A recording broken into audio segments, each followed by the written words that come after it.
and welcome to Fly Nubian Money, where we help you master your mindset and maximize your money. I am Laura Lalaki, international real estate agent, and in today's episode, we're diving into a conversation sparked by rapper Slim Thug.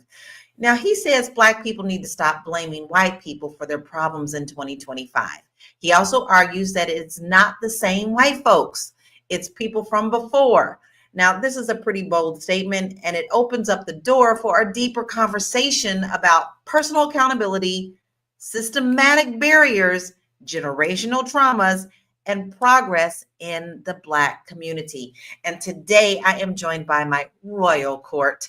We have Marlo Layson, TV film producer, Joe Corley, licensed therapist, mental wellness coach, and educator, and of course, Constance Carter, our wealth activist. Hello, my panel. I hope that you guys are really enjoying the new year. This is January the 2nd. We all are still kind of laid back a little bit and just getting our breaths in, but this is going to be a very interesting topic to talk about. I got so many mixed confusion things going on in my head. So let's actually see what he is saying, and then let's dive into the conversation.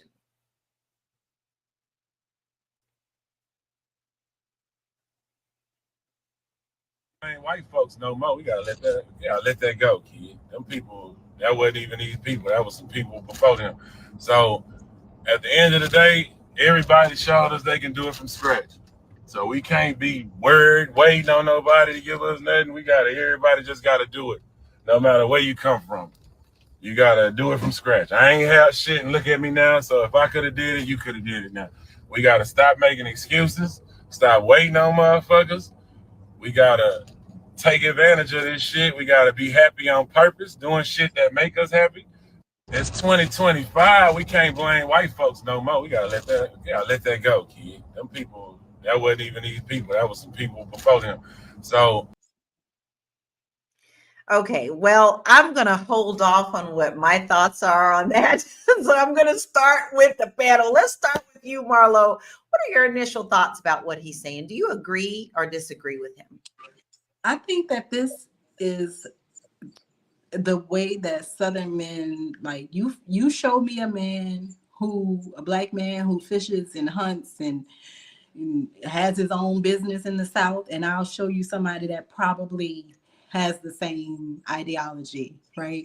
I don't know about the new white folks part of it, but I think that being from the South, generationally, the mindset is different. You know, Slim Thug is from Houston, and so I think that it's around you all the time, right? So if it is an excuse, right, like he's saying, then it's something that's going to hold you back. So I don't agree 100% with what he's saying, but I do. It's not what he's saying is not odd to me as a person who lives in the South, that interacts with, Black men that are similarly positioned, like Slim Thug.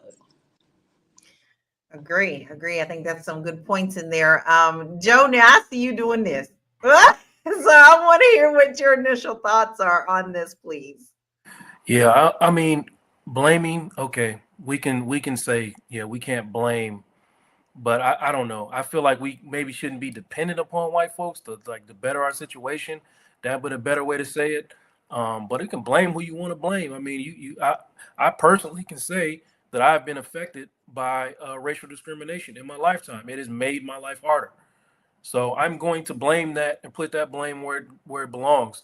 But expecting someone to come save me, that's a different thing. And I'm not going to sit here and keep, going over and over again, waiting for the white man to act right, so I can have what I'm owed. I'm not waiting on that. So and when in that aspect, I think that's what he was kind of trying to say. So I agree with that. But like saying it was them people before and all that other ignorant shit he was talking about, that's just ignorant and wrong. All right, great points. Now, Constance, I'd like to know what you think about his thought process on this. Do you agree or disagree? I think that's the most dumbness and ignorant ass shit that I've heard so far in 2025. The most dumbest and ignorant ass shit And it's I've heard in 2025. And the reason why, and it's easy to remove yourself from struggle when you're no longer in struggle. If I could do, and I do feel like this, I feel like I'm not the smartest tool in the shed. I've been able to accomplish some things. If I could do it, you could do it too. Now, let me give you the tools. Let me help you. Let me show you how. But it doesn't mean that barriers were put in place so that that made it harder. I didn't do it because of that. I did it in spite of that. And so when you say that them ain't them same people, do you see what's going on politically? Do y'all see that these people trying to take history out the history books so we don't learn it, so they won't be affected? Do you see that they want to give white people reparations because they had to share equity with black folks? Do you see? These are the same motherfuckers. These are the same white folks. So I think that's just so asinine and so stupid, but he's right in. We do need to do for ourselves. And just like Joe said, ain't nobody going to save us but us. So we got to look to us first, but we can talk more about it. I totally agree. And that's where I have the division. Yes, I do believe we can do better. And especially if we support our communities. We're the ones who have to support. It's been done before. We've seen it. We've seen it. We've seen it. We just got to get back to it. However, we're looking at a double standard society. This system was built by design, and systematic racism is still here. And even though it ain't the same people, right?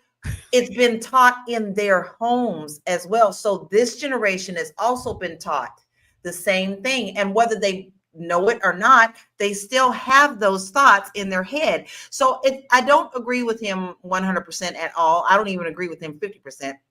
Because we are facing so many different things now that are also pulling back on the system that wants to keep us down. Like we now are looking at the DEI being removed. We're removing the history, like you said, from the books. The things that helped us try to get at least up, and I won't even say a level playing field, because we all know that we have to do 5 times better than anybody else. You can't tell me that it's easy to pull yourself up with your bootstraps when you're facing this every single day. Is it impossible? No, but the system is designed to do what it is doing right now, right? So I have a serious problem with that, and I probably just like went way over. But I've been thinking about this ever since I saw it. I think it's just ridiculous for him to just come on and just be like, we can do better than we do. Well, look at you. You're already in the money field. You already made it, yes. But you're now trying to preach to people who are trying to get there too. I know a lot of young brothers and sisters trying to get to his level and can't get there either because of the record companies. Okay, so Joe. Do you think there's truth to the idea that, systematic racism is less of a barrier today? Because that's what it seems like he's trying to say. No, it's not less of a barrier. I don't know if it's the same barrier or even more, but it's definitely not less. It's the same system, and there's a bunch of them. Like there's more and more. Every time you look up, it's another system designed to do exactly what it's doing, making things harder for Black people. So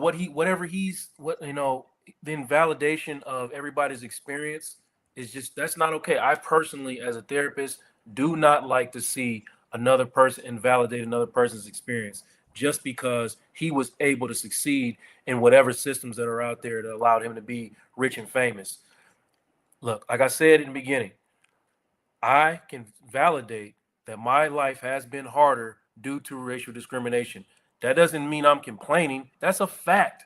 That actually happened. And it's still happening today. It is harder, okay? But I'm not sitting around complaining. I'm gonna push through. I'm gonna do whatever I gotta do, and I'm gonna help up whoever I gotta help up. But I'm not gonna invalidate anybody's experience. That is trash behavior to me. Trash. I agree. Now, Constance, I know you built such a very important business in California, especially being the biggest Black brokerage there.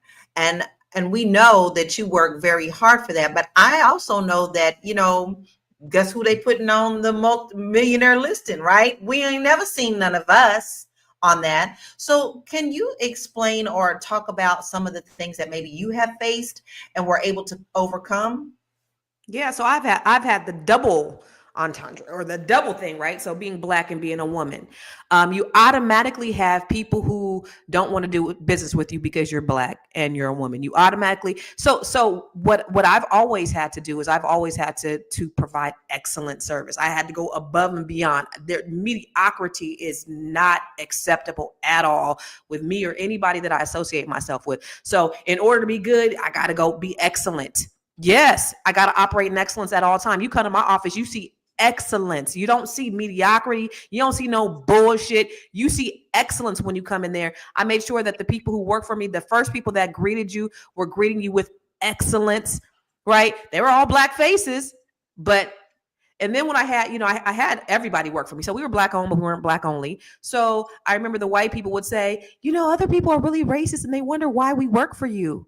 Because I made 3 times more money here than I made at Prudential, at Keller Williams, at any other of these big name companies, because I motivate them. I provide tools that nobody else provides. I train them. I make sure that they go out as a subject matter expert. But I've always had to operate in excellence above and beyond everyone else just to be seen as equal. And people still don't want to fuck with me because I'm Black. And that's okay. That was quite okay, because the folks who did, they believed in the vision, they believed in the mission, and we were there to serve a purpose. And that's just what it is. But of course, yeah, we were able to overcome in spite of, definitely not because we were getting help from anybody else or anybody wanted to do anything for us. We had to work harder, run faster, jump higher, and just operate in excellence at all times.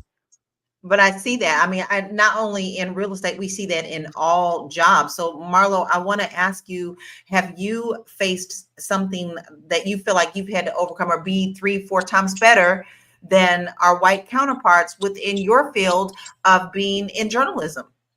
Absolutely. When you work in film and television, it is white male dominated, like most industries, but it's a good old boy network where inheriting a job is nothing. Like, I know a lot of people whose dad worked at this station. And so once they got through school, or even if they didn't go to school, they automatically had a job, right? They already had a top level job just by them hanging out at the TV station. They didn't do anything. They didn't do any work.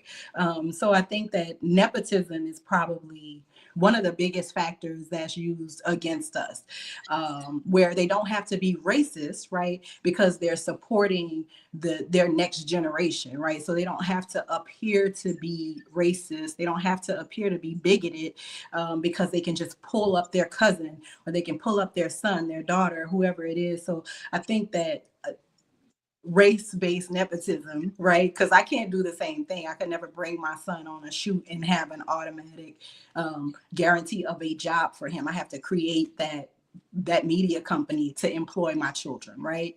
So I think that it's there. It's prevalent. It's in all the spaces. You like Constance said, 10 times better. Excellence has to be the goal, right? When I do a production, I write an article, I'm interviewing somebody, excellence has to be my goal. I have to ask better questions than anybody else. I have to compel them to think more than anybody else. Otherwise, when it's time for people to get interviewed and they have me, this weird name, this out of area code, trying to get in touch with them, and they call their friend and say, who's this Marlo? Should I talk to them? I have to leave the very best impression to ensure that I can open up the next door. So it's definitely everywhere. I don't think that there's any industry that won't feel it, especially, like, not saying Black men don't experience, but as a Black woman is definitely a double knock, because they expect you to be incompetent and intolerable. Right. And they see that the minute they walk in the door, they're already judging you for that. But we're still going to continue with this conversation. We're going to take a short break and we'll be right back. Hey, if you're just tuning in, you are watching Fly Nubian Money, where we help you master your mindset and maximize your money. I am Tierra Williams. I'm also known as Miss Black Hollywood, and I am the proud producer of this show. So I hope that every day when you join us, you leave a little smarter than you came, because that's the point. Otherwise, why are you watching? So if you want to receive notices for when we go live, Fly Nubian Money goes live every single day. That's Monday through Friday at 1 p.m. to 2 p.m. Eastern Standard Time. So if you don't know, now you know. All you have to do is text the word Queens, that's Queens, that's Queens, to 87948. That's 87948. That's Queens to 87948. Yes? If you want. And I just checked my phone, my personal assistant here, and I did get my message saying that we are live and I'm on the show. So if I'm on the show, then you know you need to get your message too so you do not miss what we are talking about. And all you have to do is text the word Queens, QUEENS, to 87948. Yes. Now, listen, I want to talk about a couple of stats. The first one I want to talk about before we get into a little bit more conversation is the wealth gap. The median Black household wealth in the U.S. is $24,100 compared to $188,200 for white households. And that comes from the Federal Reserve of 2022. And then we also have the education factor. Only 26% of Black Americans aged 25 and older have a bachelor's degree compared to 40% of white Americans. And that came from the National Center for Education Statistics. Now, these numbers disturb me. They disturb me a whole lot. And then you have stories like I just read today about Bank of America getting ready to raise their prices for people who don't have a certain amount of money in their accounts. This directly is going to affect our communities because a lot of times we're just keeping our bank account open just to pay the bills and get it done. But if they're charging you more, now some people are going to be forced to move their money elsewhere. So my question is, Joe, do you think that Black people are being unfairly criticized for discussing how racism is holding us back? Yeah, it's totally unfair. And like I said, I'm not going to argue with anybody who is saying anything different. So if we start a conversation and you start to tell me that racism doesn't play a factor in our existence in this country, I'm out. I don't have nothing to talk about. I'm done with that conversation. And going forward, I'm done with those conversations. I'm not going back and forth with nobody trying to tell me that racism doesn't impact me when I live in it every single day. I cannot move the same way as a white man in any scene, any scenario, any system. I can't move that way. And I know that I can't. So I'm not going to go back and forth with nobody. You understand what I'm saying? No, I I understand. ain't going back and forth with you, ninjas. No, I mean, because look, we're all raised to be aware that we are being looked at differently, whether we're going into a store, who we're around in our school circles, our work circles. We have to teach our young men a certain way to be around people. So, Constance, do you think statements like what Slim Thug is saying dismiss the reality of the systematic oppression? Yes, it's stupid. It's stupid. So I don't want to just say, be simple-minded and say stupid, but there's data to back it up. I mean, you think about historically, it's like we have to pound this in your head because you're just not getting it. In 2023, over 10 banks were sued for discriminatory practices for predatory lending, right? They were fined for this. This is happening in 2023. Even 2024, but I can name 10 that were fined for discriminatory practices. When you look at, a lot of what's going on with the DEI initiative, when you look at real estate, only 43% of us are homeowners compared to our white counterparts. And the reason why is because of redlining. When you look at different, I was looking at a Instagram page the other day when they were talking about all the Black people, all the Black communities that were destroyed for eminent domain purposes, right? All these Black neighborhoods that were destroyed where they put freeways through these neighborhoods where we could not build Black wealth, where we lost Black wealth. When you look at historically how when we did get a little bit of land, they would come and they would take it from us. When you think about the Homesteading Act of 1862, where they gave millions of land to white people and they gave none to Black people, which was a wealth builder. When you look at all of these factors that continuously happen, that they continuously take from us, and then you say, oh, you just got to stop complaining and pick yourself up by your bootstraps. And oh, by the way, look at the Asians and look at the Arabs and how they come over here and they do this and they do that, when they have not faced nearly as much as discrimination and predatory practices we have. It's very dismissive, and it's also very dangerous because he has the ear of a lot of people, but ain't nobody agreeing with him but white people. I hope that he loses relevancy as a rapper, because it's completely wrong. It's disrespectful. I think it is very disrespectful, but we've got a couple of comments I want to address. And listen, viewership family, we want to hear your thoughts. Now, here's the thing. Here's my rule as host. If you're going to put something in the comments, something simple like, I agree. Okay, well, let us know why you agree. If you disagree, I want to hear what your thoughts are. Do you agree with him on what he's saying? Do you think that we need to get over this now? Or do you think that we're making such a big deal out of what you think is nothing? Because I obviously don't think that it's not nothing. So Tanya says he must have gotten his ninja wake-up call, but he must haven't gotten his ninja wake-up call. But I find that hard to believe. His comment is very stupid. And then Hayward says, to hell with Slim Thug. It's still the same system created by those to come before us. They're the same people. So, people are having back and forth. There are a couple of people who agree with him. So I'm going to ask you, Marlo, what do you think progress looks like for our community in 2025? Communities. I think progress for us looks something like what it looked like post-Reconstruction. I think that that's what progress will look like for us. I think that, the push for integration has been proven to be a non-starter, right? Because we integrated and they push further away.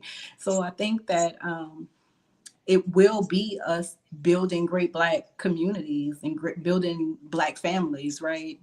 And Black business, and us doing business between one another. I think it's interesting when people always mention Asians and Arabs and Latinos, but they don't mention the fact that those people flew under the radar, right? The great American target is us. It wasn't until 9/11 that Arabs became a target. It wasn't until Trump was in office and we got COVID that Asians became a target, right? And so then now those groups feel the heat that Black people have felt since day one.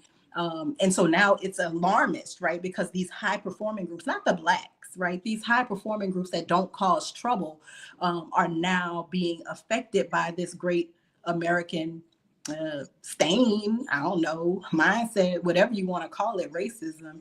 And I think that everybody, especially for Black people's benefit, us working as us independently and interdependently is going to be a game changer for us. Ancestors did it before, and we'll have to manage and figure out ways to do it again, because we see that they are putting up barriers, right? They started to casually take the barriers down, pretend to take the barriers down, kind of slide a barrier, sideways or something. But they're feverishly pushing those barriers back in, right? So that we could get back to meritocracy and we could get back to white men on top. That's what they're not saying, right? Is that we want to get it back to the way it used to be. And so I think that us working together is going to be the game changer. Can we do it? I don't know. Mindsets are different. People are intermarrying and they're in different circles. And I don't know how that affects people's mindset, but I think that's what it's going to take, is for us to work as community and get that dollar circulating. How many days, Constance? Yeah, let's get it back to popping to 12 months if we can. But shit, at least let's get to the Hispanics where they 11 days out of the 6 hours. Out of the 6 hours. Ooh, with that real stat right there, we're going to take a break and we'll be right back. You want to grow your money and not blow your money, as Constance says, check us out at flynubianmoney.com. There's all kinds of resources, programs, videos, resources. In 2024, there's no reason to be broke when there's information all around us. So get your money right. flynubianmoney.com.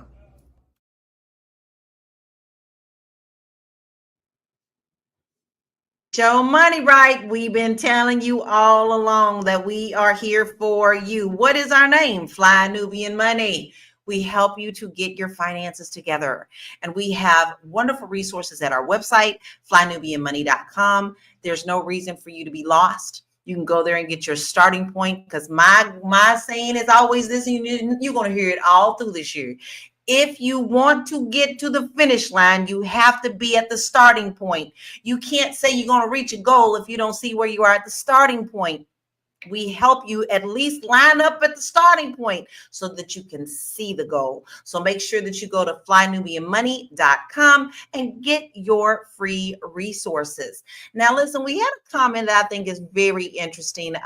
Brother Man said that we are complicit in our own demise. Joe, do you agree with that? Absolutely. Absolutely. I mean, listen, all the things that Marlo said are absolutely true. And, you know, we're fighting against ourselves to make those things happen all the time. We got, you know, this little tap that Slim Thug was light. You know what I mean? Some of these celebrities is like actively working against us, man. I mean, the things that you have to do in order to ensure success, you know, some of these celebrities, I won't start calling names, but I mean, they just engage in attacking their own community for financial gain. And then, you know, so, and at the lower level, you know, folks is broke and ain't got nothing going on, and they jump in right with them, trying to climb up that ladder themselves. You know, it's really bad, man. It's really bad. But I mean, there's enough of us to, like, you know, you just gotta stay focused in on your little corner of the world, how you're impacting, you know, your section, and do what you have to do within your own community to be a part of the change. You can't focus on, I mean, even more so than these racist people. These coons really get me activated. So let me stop talking. Yeah. What's up, Donna? No, you're right. You're right. But it also, listen, I call it crabs in the barrel mentality. And this is where you have to learn to protect your own self and your community. And it all starts with us. So listen, and I do mean me. When I say us, that means me, right? So I need to watch what I say, who I see, who I put myself around. If they don't want to be bettered or they don't choose to be bettered, then guess what? I need to move into circles who do. You should never be in the circles where you're always the highest. The rule is you always need to be in the middle where you can help someone else up and someone else is helping you up. So it is a permanent cycle that we are doing, but we have to learn to not bash our own community, which I think Lawrence Lamar has a good point. He says his only problem with our people is that the more we acquire as people, we lose, such as Black love, Black marriage, and unified Black community. Constance, I'm gonna throw that question to you. Do you agree?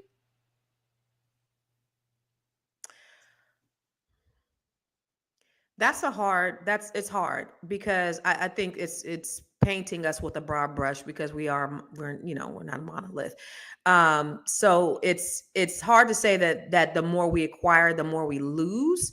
Because you have your pockets, you have your areas, it depends on what your value system is, and it depends on what your surroundings are. I seen a meme that said, I feel sorry for all the people who didn't grow up in Black excellence with Black teachers and Black success and Black businesses. And I was like, yo, that's such a great thing, because we do have pockets of places that have that I wasn't exposed to growing up. I didn't know that there was Black excellence on the level that it is in certain areas. So, I guess it depends. When people think about Black communities, they think of poverty, they think of the ghetto. That's not where we all reside.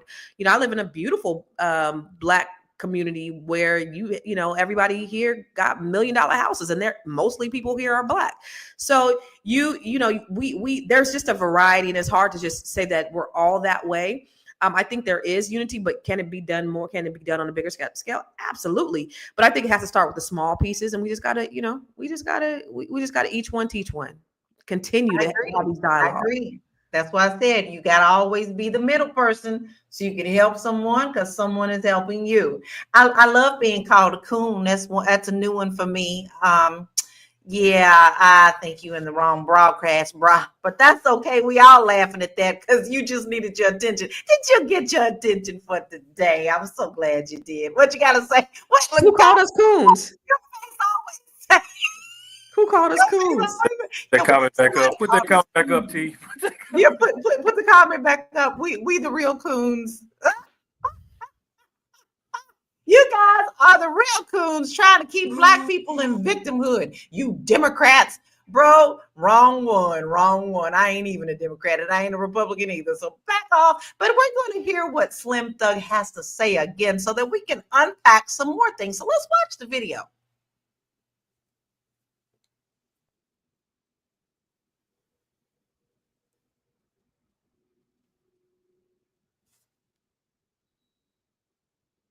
Oh, we gotta let that go, kid. Them people, that wasn't even these people. That was some people before them. So at the end of the day, everybody showed us they can do it from scratch. So we can't be waiting on nobody to give us nothing. Everybody just gotta do it. No matter where you come from. You gotta do it from scratch. I ain't have shit and look at me now. So if I could have did it, you could have did it now.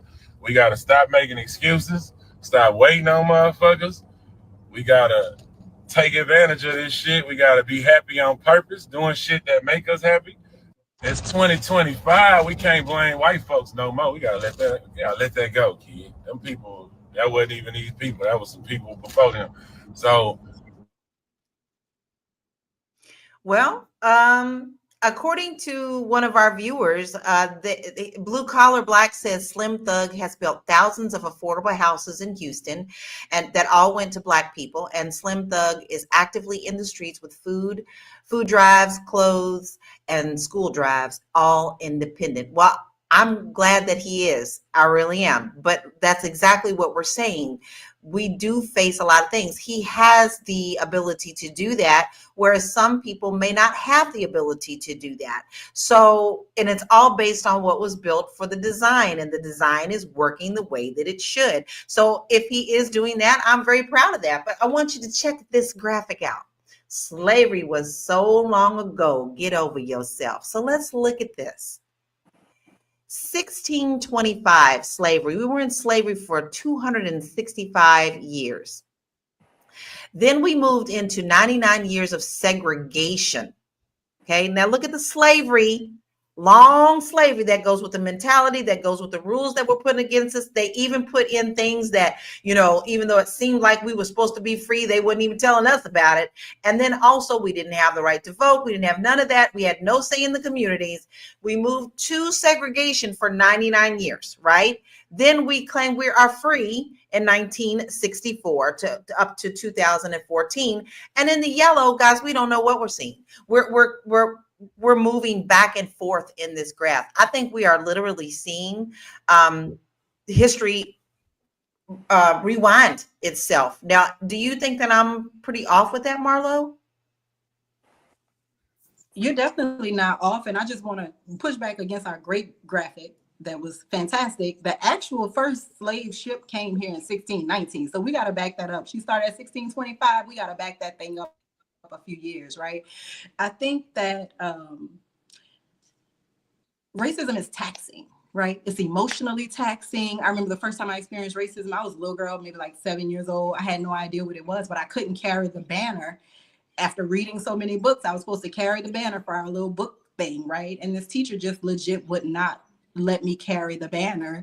And my teacher had to advocate for it, right? I didn't understand what that was at 7. But years later, when I reflect on it, I totally understand what was happening, right? And it's exhausting.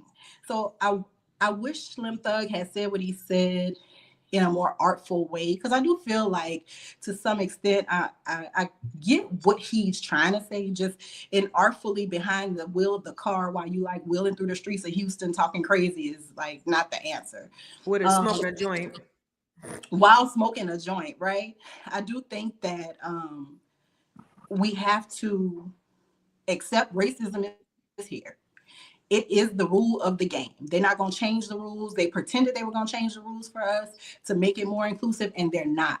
And so I think that we will have to just develop defenses against it. Obviously, we can't ignore it, because going for a drive outside of your own property with the blunt in your hand is going to get you sent straight to jail, right? So he's even exercising a level of privilege that most Black men in Houston can't exercise, right? And so I think I don't know, man. Racism is exhausting. It makes me tired. Everybody on the panel, look at all the faces. All the faces are tired of the bullshit racism, right? Everybody is exhausted. Everybody's over it.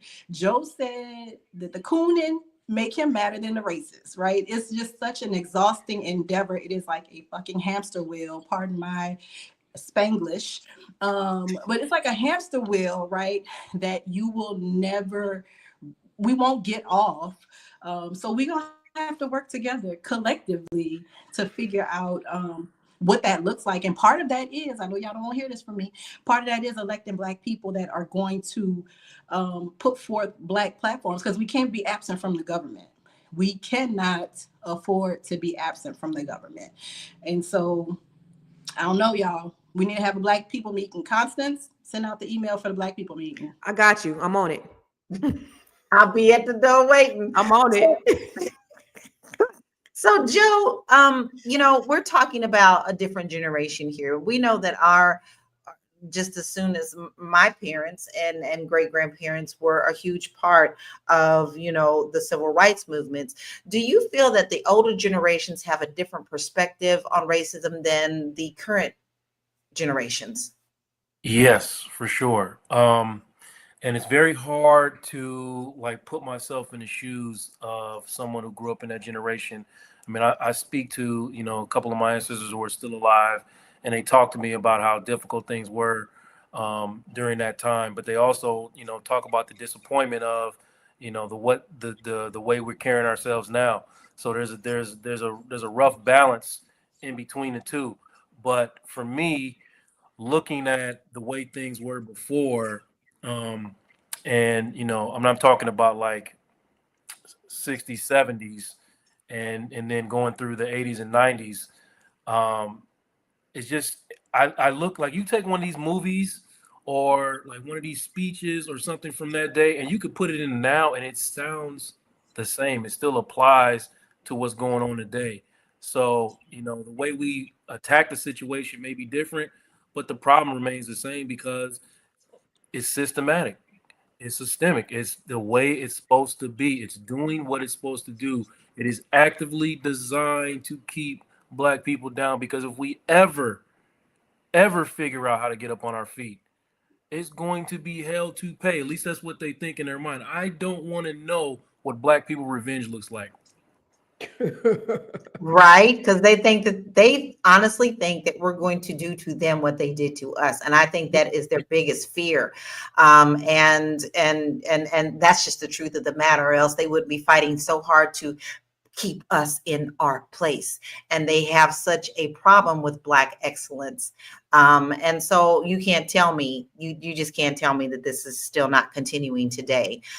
So Constance, do you believe that we need to be focusing more on building wealth than discussing racism? Or is it something that we really need to make sure that we keep that hand in hand so that we don't forget about that aspect of building our wealth?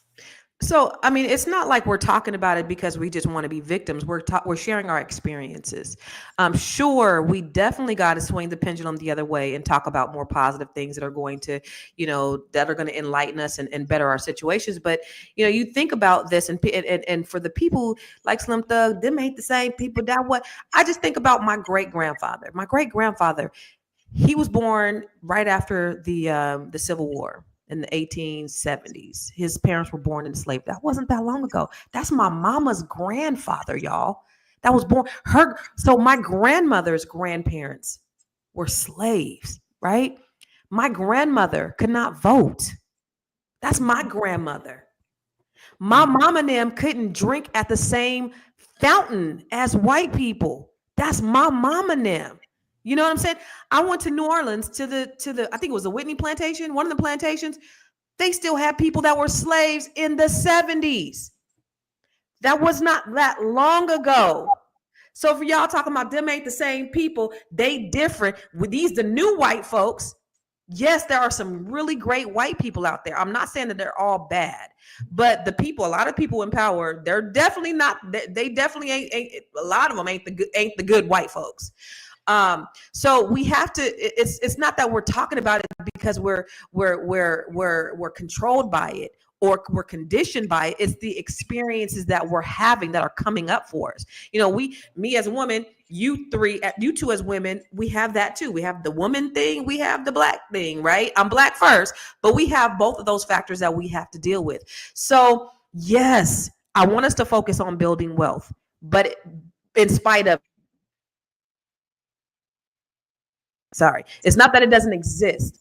Let's focus on that because that's going to be a huge resolution to the problem that we face every day. Is that if we can focus on coming together, working together, group economics, you know, building our communities, you know, staying married. I know I ain't married right now, but you know, having these families and building strong communities and raising these good, strong kids and teaching them great principles.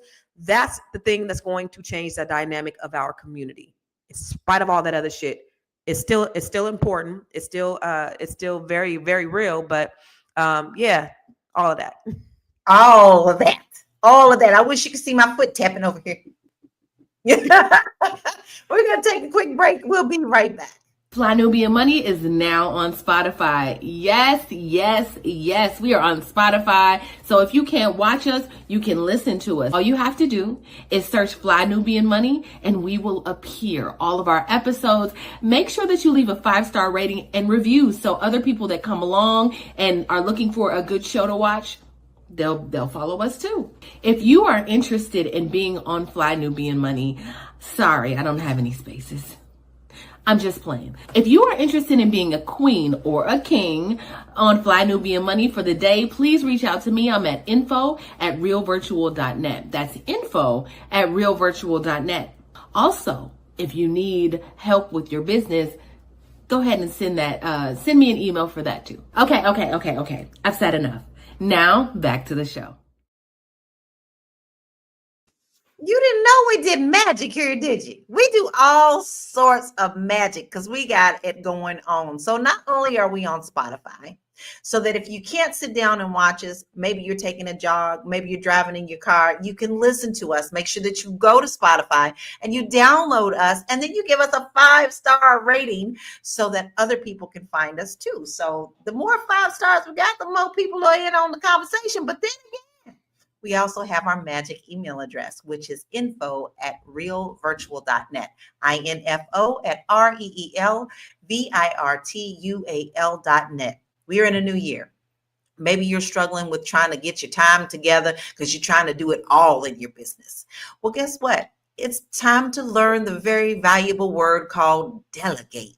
And this is where you can come and get some help with your business and free up time so you can actually put more effort into things that are more important than you than trying to do something that you really don't like. So come on, go ahead and send us an email and let us help you get your business together. All right. Now listen, our producer lady put in a really good question that I think that we all should address. And I'm going to start with you, Marlo. How do we get our mindset together in order for us to be more successful? Focus. And you have to know that it exists, right? Every day for the first 10 years in this industry, when I worked in sports, I knew walking in, I'm the only Black woman. Only maybe 2 women, definitely the only Black woman, right? Only Black person calling shots. Everybody else is working camera or doing some other, skilled position, but no other producers. And I think you got to just prepare yourself that you're going to be the only one. You're probably going to be the only one, or you're going to be one of almost none. And like Constance said earlier, excellence, right? You just got to be good understanding what you're up against. And you can't be lulled into this false sense of inclusion. It'll happen. You'll feel like you're in the mix, and then you'll learn that you're not, right? So I think that if you are prepared going in and you're realistic with yourself going in, it's gonna just prevent a lot of heartache, a lot of heartbreak, a lot of questions why. You're gonna get mad, but you'll be able to move through and power through the situation if you are realistic that this is America, right? Nothing about this country has changed, right? Lincoln freed the slaves, yes, but he wanted to send y'all ass to Haiti, right? There were reparations on the table through the Freedmen's Bureau, but they snatched it so that they could welcome the enslavers back into the American fabric, right? We're not that important to this country. And so I think if you are, I won't say bombastic, but certainly brash in your approach, I think that you'll find that you'll have success. But you got to have the still cojones, right? Even if, as a lady, you ain't got no cojones, you better go find you some and put them in your pocket so that you can remember that you're a baddie, because they're going to try to beat it out of you very, very subversively. You know, it'll be like ninja chops. You won't even see it, and then it'll be like, damn Daffy Duck, you just fall apart. You even know you were cut until all your pieces fall apart. So you got to be just ready and armored for this world, because it's not friendly. It's not a friendly world for you. No, it's not. And I agree with that. Like I said, I don't think it's impossible, but we also have to change the mentality of ourselves. So I'm going to throw that same question to you, Joe. How do we get our mindsets together about breaking these cycles? Listen, the first step is always going to be to acknowledge and validate the experience. Like, you have to do that, okay? You cannot be invalidating to yourself or to other people. Racial trauma is happening all the time. We have to recognize it, all right? Validate it. That's the critical first. I mean, it's painful. It is very, very painful. If you've experienced it, you've probably been hurt from it, okay? And then once you acknowledge it, then validate yourself, okay? And once you validated yourself, like, these things actually happened to me. I'm not just making it up. I'm not making a whole bunch of excuses, or causing myself stress. Like, these things really happen. Then you have to deal with the reality is that nothing's going to change, or nothing's going to change for you unless you change it for yourself. We can talk after that. Once you've validated the experience for yourself, then we can have conversation about how to move forward on your own accord. Because if you sit still, then partially, yeah, you can't blame white people for you sitting still. You know what I mean? Because like I say before, it is a cognitive distortion to expect fairness from life. Life is not fair, okay? It's not fair. But we have to do what we have to do and respond to the things that happen to us. And like I said, the first step, though, please do not invalidate the experience. Racial trauma is really real, and it's happening over and over and over again.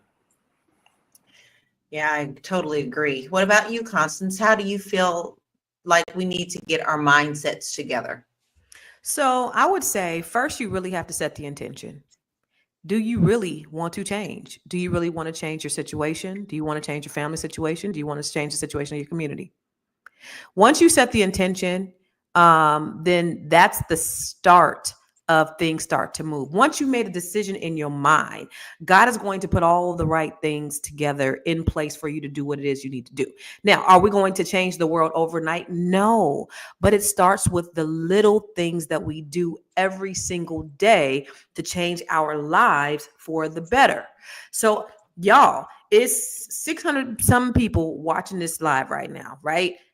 It's a lot of y'all watching.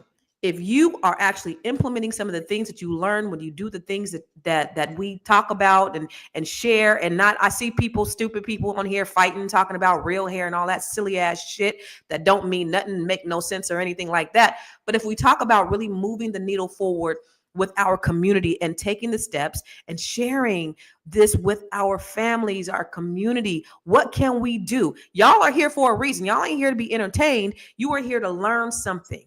So set the intention to learn something, to share it. Okay. So there's 5 universal principles that I always talk about in everything I do. Everything I do. First thing you have to do is you have to have a vision. Okay. Have a vision for your life. The Bible says, without a vision, my people perish. So if we have a vision for our lives, we can really see forward how we're going to move the needle. What are we going to do? The second thing you have to do is you have to write down the vision. Write down the vision and make it plain. Third thing you do is you speak your vision as if they're affirmations, because life and death are in the power of the tongue. Fourth, faith without works is dead, so you got to work it.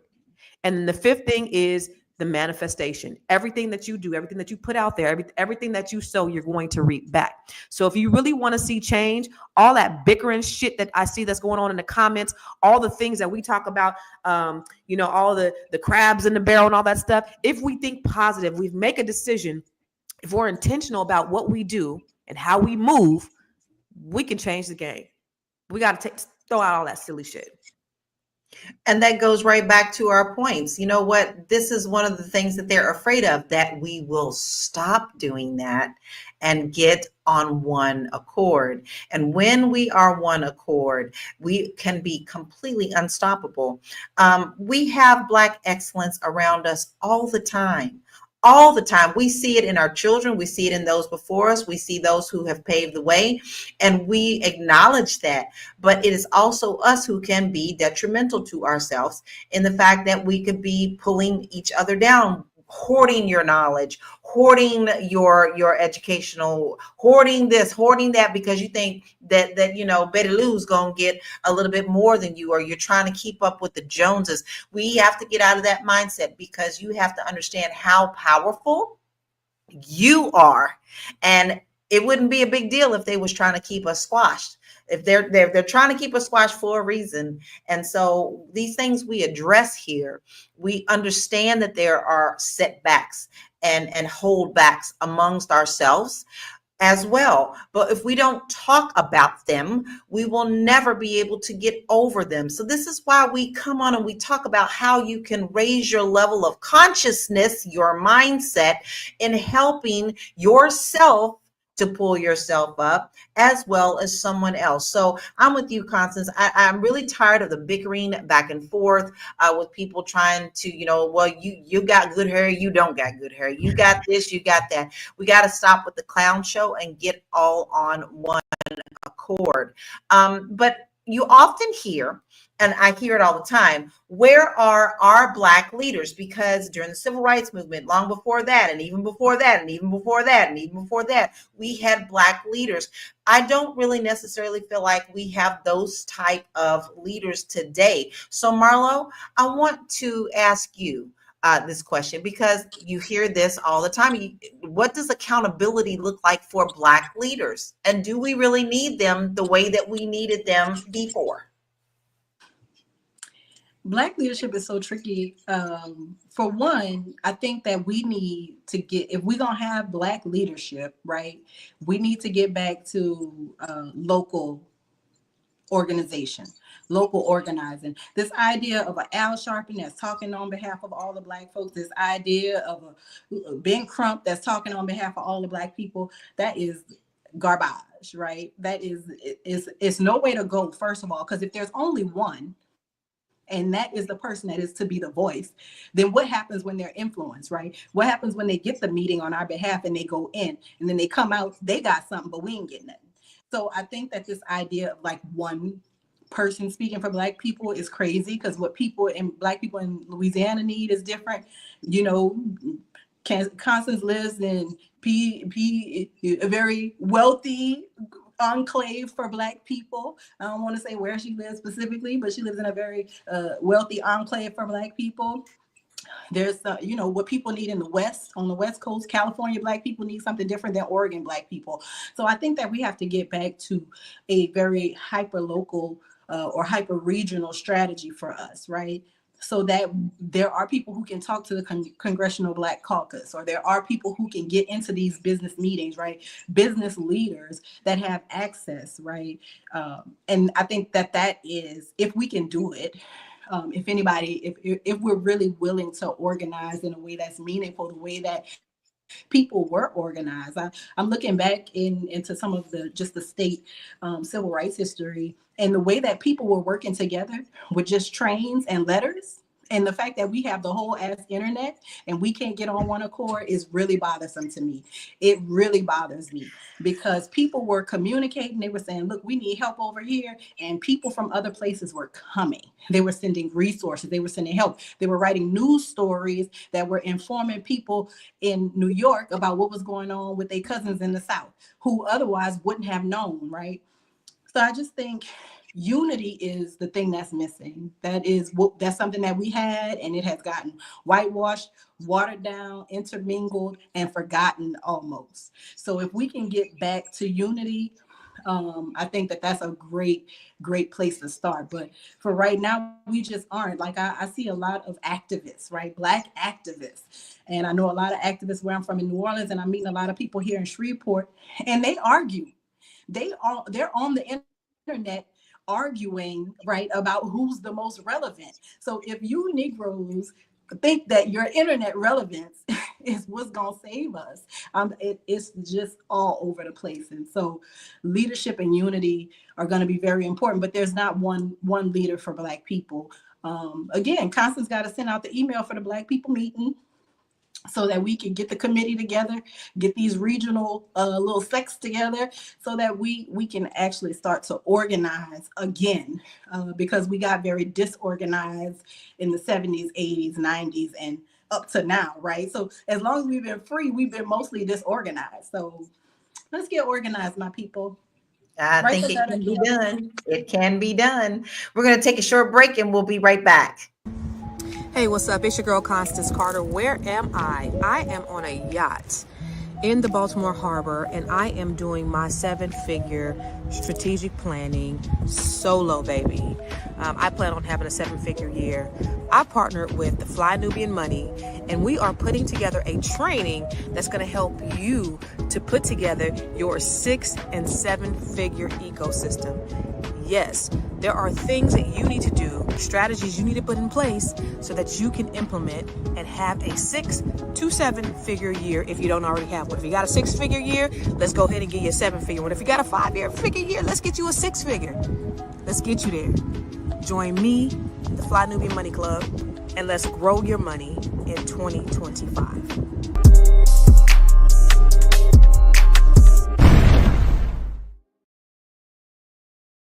Ooh. Hey, what's up? She's 7 figures. 7. She said 5, 6, 7. That's what we like. So y'all better go ahead, baby. Sign up for that class. Sign up for that class right now. FlyNubianMoneyClub.com. This is where we're going to help you uplift and get your money right. And who better than Constance Carter? Come on now. We got a free trial going on right now. And I was honored to teach a couple of weeks ago. So if you get in on the trial, you'll be able to watch the replay of that and get Constance. Go ahead right now. Money. Right now. You cannot miss this opportunity. Please make sure that you do that today. FlyNubianMoneyClub.com. Now we're going to have to wind it down. And I know, Constance, you actually had something else you wanted to add to what Marlo is. So can you please add on to that and then give us your final thoughts and where we can find you? Well, you know, when you mentioned Black leadership, it just made me think about the idea of Black leadership. First of all, let's talk about how J. Edgar Hoover said in 1955, Black unity was the biggest threat to America is. So that's the reason why they work so hard. They work tirelessly to ensure that we are not unified. He also said the Black Messiah was the biggest threat to America. Who is that? That is Black leadership. That is the person who is going to lead Black folks into glory. But they think the glory is us doing to them what they've done to us. And that's not how we built. But do I, you know, the whole idea, I look at other races. Nobody else has Black leadership leaders that they look to, right? There's no other race of people that have a leader. So is it really necessary? I don't know that it is, but I do think we need to start working together as a collective. And no matter what, we just got to move our people forward. But I love what Marlo said. She said, we got the whole ass internet and we can't seem to come together. You need to put that on a shirt, girl. We got the whole ass internet and we can't seem to have the type of unity that we need. I will say this though. I think it's uberly important that we don't minimize people's experience because we are trying to motivate them. Yes, it is possible. Anything is possible. Anything we put our minds to, Black people, it is possible. You can do, be, or have anything that you want if you have the belief that you deserve it and you put the work in to do it. Okay? You can do anything that you want. You just have to do it. So that does not mean that there are not obstacles that are trying to prevent you, but you can still do it. It doesn't mean that there are people who are gunning to make sure that you are oppressed, but you still can do it. So just continue to fight, continue to, work together. We need each other. The African proverb that says, if you want to go fast, go alone. But if you want to go far, you got to go together. So just working together to build what we have and what we need to build our communities. That's the thing that is going to move our people forward. Think positive, get on track and do the things that don't operate in those low vibrational frequencies where we're just thinking negatively. Let's start to think positively. And that's it. So this year or next week, no, this weekend, Saturday. Oh my God. Fly Nubian Money and me, we're going to have your roadmap to a 6 or 7 figure 2025. Yes. How do you get there? I was sitting there planning my year to make sure to make it happen. But see, I'm not a gatekeeper. Everything that I know, I love to share with other people, because what I do understand of the principle of the universe and of how God works is that what's for me is mine and what's for you is yours. So I'm really willing to give you everything that I know that has made me successful over the last several years so that you can implement it too. What God has for you is totally yours. So I'm willing to give you all that game with Fly Nubian. I partner with Fly Nubian Money Club so that we can give you the game that you need to have the most successful 2025 that you need. I actually did a YouTube too on a YouTube. Look at my video on YouTube when I talked about ditching your New Year's resolution and do these things in order to have a great 2025. Look at that in preparation and then sign up for the training and let's get this money in 2025. If you are or a Black woman, make sure that you come see me. I have the Net 7 Collective where I'm helping Black women increase their net worth to 7 figures. And then y'all, thank you. Follow me everywhere. I am Constance Carter on YouTube, on Facebook, on Instagram. Follow your girl. I appreciate it. Thank you. Follow your girl. Go ahead and stalk and hawk and chicken hawk. Go on over there and do that right now.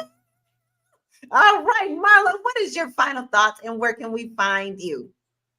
My final thought is unity, unity, unity. My dad used to say, how you eat an elephant, one bite at a time, right? You take on a large task by doing a bunch of small tasks one by one. And I think that if we focus on where we are and change that we can make where we are with who we have access to, we'll see a lot of change in our community, right? Screaming at white folks to pay attention to us, to love us, to treat us like human. We've seen that it doesn't work. It works for some, it don't work for all. And unless it works for all of them, then we still gonna be in the same racist pickle. So unity, planning, strategy, excellence. That's it. That's what you got to do. You got to plan, you got to strategize, and you have to set out to be excellent at whatever it is that you're doing. And, think about people that you have around you and how can y'all come together to do a thing collectively and hopefully inspire young people that are watching instead of us being always at each other's throats with these little clickbaity arguments that we all know is bullshit anyway, right? If you're looking for me, I am Marlo Layson. I have content on the internet that is visual, or if you like reading, you can read it under my name. I'm also on Instagram as Over Marlo. You see it there in my lower third. Go ahead and follow me. I'm embarking on a fitness journey. I'm sorry, y'all, if anybody's following me. I missed the first 2 days because I'm not used to living my life out loud on the internet. So this is a thing that y'all can help me with. Y'all can hold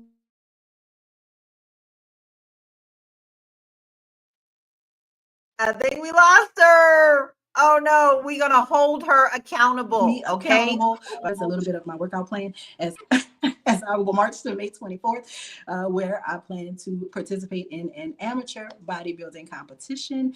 So follow me, look me up, all the things. Be unified. That's the most important thing. I love that message, and I'm following you. I am following you on your journey. That's all right. You got to get used to swinging in this in the social media streets with it. We're cheering for you. We're excited for you, Marlo. Joe, what are your final thoughts, and where can we find you? They told me back in school, 1492, Columbus sailed the ocean blue. They didn't tell me nothing about them committing genocide and raping women along the way. They told me my heroes was Abraham Lincoln and George Washington and Ben Franklin and all these people. And did not tell me, and Thomas Jefferson did not tell me about the mass slavery and pillaging and raping and genocide they committed as well. I'm saying all this to say that it's a real thing that we grew up with, systematic racism. And I know I came in hot today, so it might be a little hypocritical telling you how to calm your head to deal with it. But going through what we went through and what we're still going through, and acknowledging that it happened, that's okay. Give yourself permission to do that, and then get up on your feet and listen to what some of these women are saying about communities and collective wealth building and all the things that we got to do in order to pull yourself out of it as an individual, so that you can pull the next person up out of it as an individual too. Yeah, and that's just what I'm on this year. 2025. Like, I'm recognizing, the world for what it is, and I'm just going to operate in it the best way that I can. And for me, that's helping people achieve mental wellness and wholeness, and then also, profiting off that. So come get me at realuconsulting.com. But in many areas, you can find me just giving away free game if you subscribe to my social media platforms. I'm also giving away free game so we can, go whole and healthy into this coming year.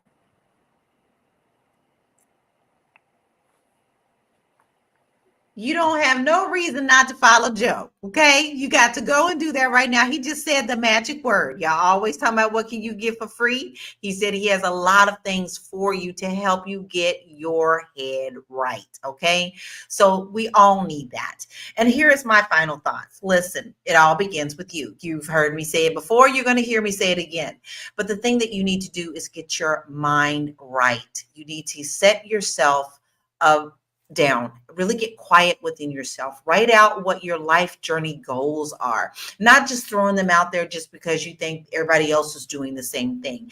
And this year I created a wonderful little journal that will help you do that. Create your yearly goal, your 6 months goals, and your quarterly goals, because that's where we start. We start with that within ourselves, within our homes, and we can make the change and be the change. And yes, we can be very successful. I'm telling you, Black excellence is nothing like a baby, sweeter than candy. But you have to make sure that not only you are helping others elevate, you're also cheering them on, because you would want the same for someone for you. But even if they're not, cheer your damn self. Go get your dream. It's there. Why are you living if you can't go after those life goals? Go for them, because you can achieve them. Now, you can get that guide, and you also can find more about me and other free things on my platform by going to bit.ly/Laura Key Info. I have everything listed there, my social media and my classes and everything. So just go on over there, stalk and hawk me too, just like you're going to stalk and chicken hawk everybody else here, right? We talked about something really important today. We definitely tapped into some things that we need to be aware of. Do we disagree on some of the people who said in our chat? Yeah, but guess what? When you disagree, you do find something fundamentally in the foundation that we can build upon. So this was a very enlightening discussion today, and And Slim Thug's statement might be polarizing, but it's also a call to action.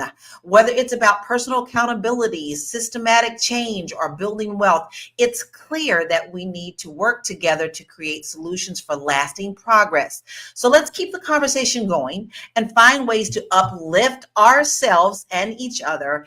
And I want to say thank you to all the panelists that we had today for our incredible insights. And thank you for tuning in, because guess what? We wouldn't have a show if you wasn't tuning in. So we are very grateful to have you here and to hear your thoughts. Now, listen, we started a new year, but we started it off fast and hot and furious. We have already been in live 2 days. It's January 2nd. So don't miss any of the shows. Make sure that you come on. We're here Monday through Friday, 1 p.m. Go ahead and text that word Queens to 87948 so you don't miss a show. But ultimately, I want you to remember this. Be the light, whether it's light for yourself, whether it's for the community, or whether it's for the whole world. You got to start with that spark. We'll see you tomorrow, 1 p.m. Eastern Standard Time. Peace out. Slavery was not a choice.